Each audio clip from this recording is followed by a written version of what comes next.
Now let's try to understand return on assets for a company.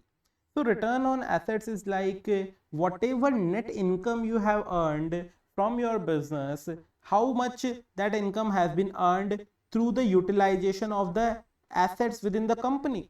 So what happens is, like, if we go to our numbers, we can say that our sales is 400, cost of goods sold is 250, and our gross profit is 150. Now there is a operating expense and interest expense, then we can say our net income before taxes is $80. Then there is an element of taxes as well for $24, and we can say this is our net income of $56. Now this net income has been earned through deploying certain assets within the company, right? There are some current assets, there are some non-current assets as well. So how much of those assets have been deployed? So if we go to our balance sheet, within our balance sheet there is a section of total assets of 520. Now how does this consist of? This is having the cash, accounts receivable, inventories, property, plant and equipment, accumulated depreciation, and goodwill.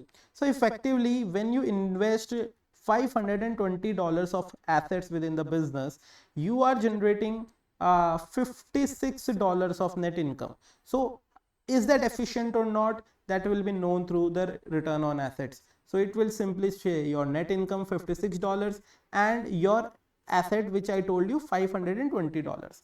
Now what happens in general, in real life, what happens is, like, these assets of $520 do not continue with you for throughout the year. What happens, this keep on increasing or decreasing every time. So as a rule of thumb, as a principle, we always take, instead of only the current year's assets, we take the average assets here. So we will taking the average total assets. So 520 was for current year assets, and 470, if we go above, this 470 was the assets for previous year. So we simply take the average of total assets, and finally we get 11.3%.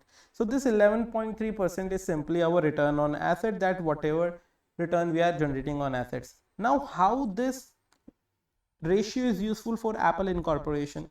So they will try to understand that how much profit they are making through the uses of their assets.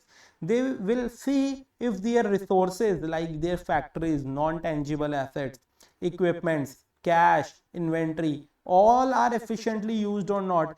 This ratio, if it will be very much low, then they are using their assets in a very non-efficient way, right? Similarly, they will be seeing that if new assets needs to be incorporated, let's suppose that their return on assets is very high, they are earning very high returns, so they will definitely go and invest more into the business.